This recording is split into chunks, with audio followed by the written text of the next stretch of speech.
morning po sa inyong lahat. Wala po ako sa aking tindahan. Nakikita niyo po kami. Ayan, oh. Nag-aantay po kami ng check-up ni Janela. Panghapon siya. 8 o'clock nandito na po kami sa PGH. Binanatan ng Janela ang kain. Nagugutom na daw siya.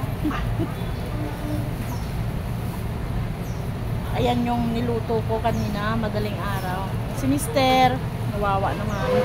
Wala pang tulog, galing trabaho.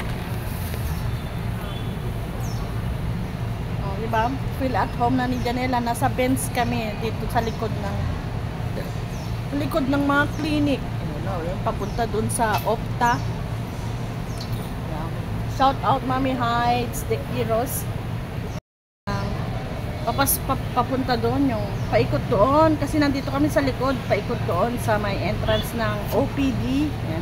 Mamaya pag alas 12 papasok na kami doon kasi alauna yung check up. Ayan o, kain lang siya ng kain. Ang baon niya pritong isda. Ayun, may isang special child. Ayun o, ayun yung nakatayong mama doon, anak niya, autism. Kaya marami kaming nakikita ditong katulad ni Janela, lalo na pag yung pag-aantay nila, nagtatantrums ang aming mga anak. Yung binubuhat ng kanyang tatay, blind. Siguro may check up siya sa OPD. Blind siya, blind. Yung babae, little girl, blind siya. Oh, si Papa, si Mister, may sipon na naman kasi ayaw niya kasing mag-face mask. Pag pumasok sa trabaho, sinabihan siya ng doktor mag-face mask siya. O, ayan. Si Janela, tinaas na niya yung sapatos. Nangungulit na siya. Busog na siya. Hindi, dito lang. Sit ka lang. Kulang ha? Kakakain mo lang. Sit lang. Ka na naman. Kaya nga. Kami pwedeng papasok at mag-wait doon sa loob, mainit doon. Walang mga electric fans, kulang, hindi kasi aircon. Ayan.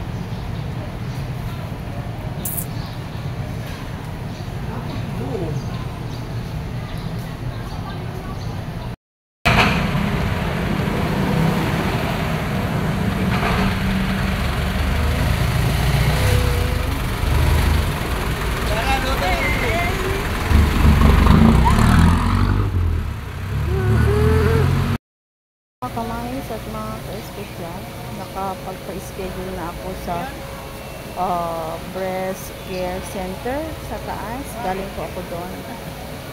Nagpa-schedule po ako February 27 kasabay po ng aking general medicine.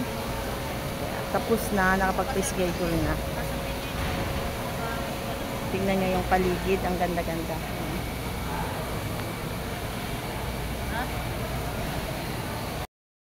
Breast care center dito sa PGH. Ayun yung mga pasyente, nakapila po sila. Ayan, ayan. Ayan. May konting playground, tapos tingnan nyo yan, may fountain doon. So balik na po ako sa labas kasi si Janela nasa kabilang building. Dito ako sa kabilang building pumunta. Dito sa breast care center. So labas ako. Babalik ulit ako sa kabilang building kung nasaan si Janela.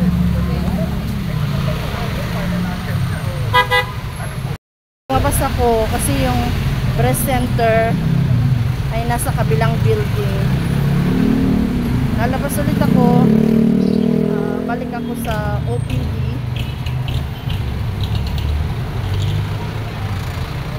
Ayun sila Janela ko sa loob niyan. Dito ako sa kabila, papasok. Ang daming mga nagtitinda. Diyan kami bumibili ng kape. Ayun gano'n, nagtitinda ng mga ulam, mga saging. Pero ayaw kong bumili, mas gusto kong magluto ng baon.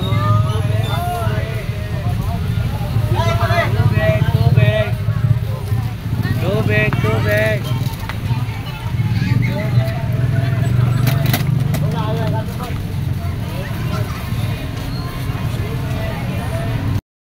Sa bahay, kanina pa, mga ansok na ako. Kadiligpit ko ng aking mga paninda kasi naglabas din ako ng aking paninda. Alas 4 na kami nakauwi. Ito, nagbabantay ako ng kay Chacha. Nagbabantay ako kay Chacha kasi nag-labor pag alis namin. Sabi ko sa kanya, Cha, naalis si mama, manganak ka mag-isa mo nga. Nanganak naman mag-isa, 2 anak niya. Tapos ngayon, nagle-labor pa rin maghapon. Kawawa naman, hingal na hingal.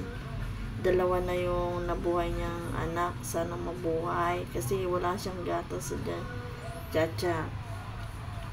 Yung isa niyang anak, hindi nabuhay. So, ililibing ko siya bukas.